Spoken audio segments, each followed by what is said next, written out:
ಕಾಸದಲ್ಲಿ ಬಿಡ್ತೀಯ ಸಲೀಸ ಸಿಕ್ಕಿದ್ರೆ ಕೆನ್ನೆ ಮೇಲೆ ಹೊಡೆದ್ರೆ ತಲೆ ಮೇಲೆ ಹೊಡೆದ್ರೆ ಬೆನ್ನಿನ ಮೇಲೆ ಹೊಡೆದ್ರೆ ಬಾಲ್ಯದಿಂದಲೇ ಕಿವಿ ಕೇಳಿಸದೇ ಇದ್ದರೂ 560ಕ್ಕೂ ಹೆಚ್ಚು ಸಿನಿಮಾಗಳಲ್ಲಿ ನಟಿಸಿದ್ದು ಹೇಗೆ ನಟ ಬಾಲಕೃಷ್ಣನ ಜೀವನ ಚರಿತ್ರೆ. ಕನ್ನಡ ಚಿತ್ರರಂಗವನ್ನ ಹಿಂದೆ ಹಲವು ಪ್ರತಿಭಾವಂತ ನಟರು ಆಳಿದ್ದಾರೆ. ಬರೀ ನಾಯಕ ಪಾತ್ರದಲ್ಲಿ ಮಿಂಚಿದವರು ಮಾತ್ರವಲ್ಲ, ಹಾಸ್ಯ, ವಿಲನ್ ಮತ್ತಿತರ ಪೋಷಕ ಪಾತ್ರಗಳಲ್ಲಿಯೂ ಅದ್ಭುತವಾಗಿ ನಟಿಸಿ ತಮ್ಮದೇ ಆದ ಛಾಪು ಮೂಡಿಸಿದ್ದಾರೆ. ಅಂಥ ನಟರಲ್ಲಿ ಬಾಲಕೃಷ್ಣ ಕೂಡ ಒಬ್ಬರು.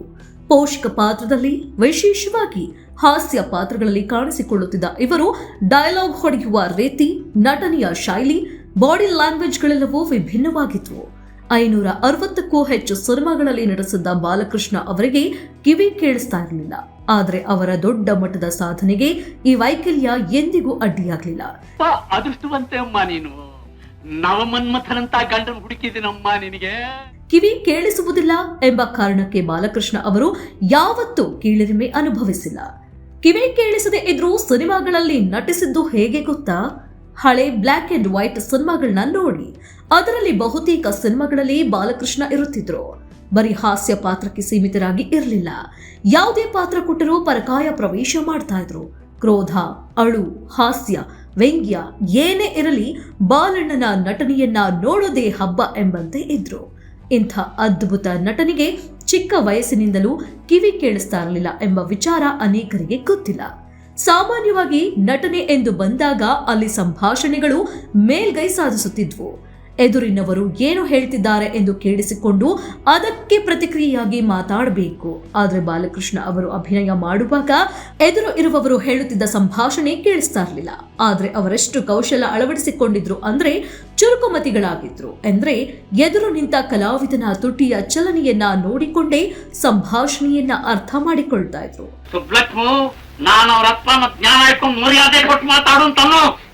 ಸಾಮಾನ್ಯವಾಗಿ ನಟನೆಯಲ್ಲಿ ತೊಡಗಿಕೊಂಡು ದೊಡ್ಡ ಪರದೆ ಮೇಲೆ ಮಿಂಚುವ ಆಸೆ ಇದ್ದವರಿಗೆ ಕಣ್ಣು, ಕಿವಿ ಎಲ್ಲವೂ ಸರಿಯಾಗಿರಬೇಕು ಎಂಬ ಮಾತು ಇದೆ. ಆದರೆ ಅದೆಷ್ಟೋ ನಟರು ತಮ್ಮಲ್ಲಿರುವ ನ್ಯೂನತೆಯನ್ನ ಎಂದಿಗೂ ದೊಡ್ಡದು ಮಾಡಿಕೊಂಡಿಲ್ಲ. ಬಾಲಕೃಷ್ಣ ಅವರು ಅಷ್ಟೇ. ಕಿವಿ ಕೇಳೋದಿಲ್ಲ ಎಂಬ ಕಾರಣಕ್ಕೆ ಕೈಕಟ್ಟಿ ಕೂರ್ಲಿಲ್ಲ. ತಮಗೆ ಸವಾಲು ಆಗಿರುವ ನಟನ ವೃತ್ತಿಯಲ್ಲೇ ಮುಂದುವರೆದು ಅದರಲ್ಲೇ ದೊಡ್ಡ ಹೆಸರನ್ನ ಮಾಡಿದ್ದಾರೆ. ಎದುರು ಇರುವವರ ತುಟಿಯ ಚಲನೆಯನ್ನ ಅರ್ಥೈಸಿಕೊಂಡು ಅದಕ್ಕೆ ಸ್ಪಂದಿಸುವ ಪರಿ ಅಮೋಘವಾಗಿತ್ತು. ಹೇಗೆ ಮಾಡಿಯೇ ಅವರು 560ಕ್ಕೂ ಹೆಚ್ಚು ಸಿನಿಮಾಗಳಲ್ಲಿ ನಟಿಸಿ ಸೈ ಎನಿಸಿಕೊಂಡ್ರು. ಇಲ್ಲ ಅಂಗಡಿನೂ ಸೇರಿ ಕಾಸದಲ್ಲಿ ಬಿಡ್ತೀಯ ಸಲೀಸ ಸಿಕ್ಕಿದ್ರೆ. ಕೆಲವು ಸಿನಿಮಾಗಳಲ್ಲಿ ಅವರು ಕಿವುಡನ ಪಾತ್ರವನ್ನು ಅಷ್ಟೇ ಚೆನ್ನಾಗಿ ನಿಭಾಯಿಸಿದ್ದಾರೆ. ಕಷ್ಟಗಳನ್ನ ನೋಡಿದ ನಟ ಬಾಲಕೃಷ್ಣ. ನಟ ಬಾಲಕೃಷ್ಣ ಅವರು ಪ್ರೀತಿಯಿಂದ ಬಾಲಣ್ಣ ಎಂದೇ ಪ್ರಸಿದ್ಧರಾಗಿದ್ರು. ಸಾಕಷ್ಟು ಹೆಸರು ಮಾಡಿದ್ರು. ಆದರೆ ಅವರು ಬಾಲ್ಯದಿಂದ ಹಿಡಿದು ಕೊನೆಯವರೆಗೂ ಅಪಾರ ಕಷ್ಟ ನೋಡಿದವರು. ಬಾಲ್ಯದಿಂದಲೂ ಕಿವಿಯ ಸಮಸ್ಯೆ ಇತ್ತು. ಆಗೆಲ್ಲ ಎದುರಿನವರು ಏನು ಹೇಳ್ತಾರೆ ಎಂಬುದನ್ನ ಗ್ರಹಿಸಲು ಸಾಧ್ಯವಾಗ್ತಾ ಇರಲಿಲ್ಲ. ಹೀಗಾಗಿ ಶಾಲೆ ಶಿಕ್ಷಣಗಳಲ್ಲಿ ಆಸಕ್ತಿ ಹೋಯಿತು. ಅಲ್ಲಿಂದ ಅವರು ಕಾಲಿಟ್ಟಿದ್ದೇ ರಂಗಭೂಮಿ ಎಂಬ ನಟನ ಪ್ರಪಂಚಕ್ಕೆ. ಅಲ್ಲಿಂದ ಬೆಳ್ಳಿತೆರೆಗೆ. ಬಾಲಕೃಷ್ಣ ಅವರು ಹಾಸನ ತಾಲೂಕಿನ ಅರಸೀಕೆರೆಯಲ್ಲಿ 1911ರಲ್ಲಿ ಜನಿಸಿದರು. ಇವರದ್ದು ಸಿಕ್ಕಾಪಟ್ಟೆ ಬಡ ಕುಟುಂಬವಾಗಿತ್ತು. ಬಾಲಕೃಷ್ಣ ಅವರು 4 ವಯಸ್ಸಲ್ಲಿ ಇದ್ದಾಗ ಅವರ ತಂದೆಗೆ ಗಂಭೀರ ಕಾಯಿಲೆ ಬಂತು. ಆ ರೋಗಕ್ಕೆ ಚಿಕಿತ್ಸೆ ಕೊಡಿಸಲು 4 ರೂಪಾಯಿ ಬೇಕಾಗಿತ್ತು. ಅದು ಹಾಸನದಿಂದ ಬೆಂಗಳೂರಿಗೆ ಕರೆದುಕೊಂಡು ಬರಬೇಕಿತ್ತು. ದಾರಿ ಕಾಣದಂತೆ ಆದ ಬಾಲಕೃಷ್ಣ ಅವರ ತಾಯಿ ಕೊನೆಗೆ ಮಗ ಬಾಲಕೃಷ್ಣನ ಅಲ್ಲೇ ಊರಲ್ಲಿನ ಮಂಡಿ ವ್ಯಾಪಾರಿಯೊಬ್ಬರ ಪತ್ನಿಗೆ 8 ರೂಪಾಯಿಗೆ ಮಾರಾಟ ಮಾಡಿದರು.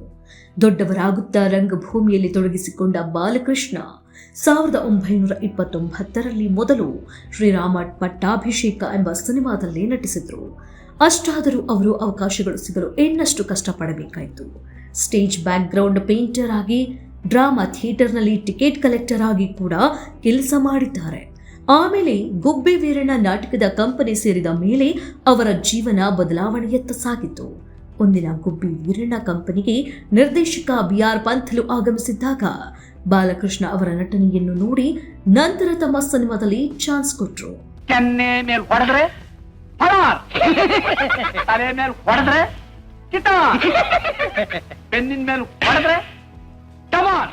ಬಾಲಕೃಷ್ಣ ಅವರು ಕಾಲಚಕ್ರ ಚಿತ್ರದಲ್ಲಿ ವಿಲನ್ ಪಾತ್ರದಲ್ಲಿ ಕಾಣಿಸಿಕೊಂಡರು. ಬಳಿಕ ಅನೇಕ ಚಿತ್ರಗಳಲ್ಲಿ ಹಾಸ್ಯ ನಟನಾಗಿ ಅಭಿನಯ ಮಾಡಿದ್ರು.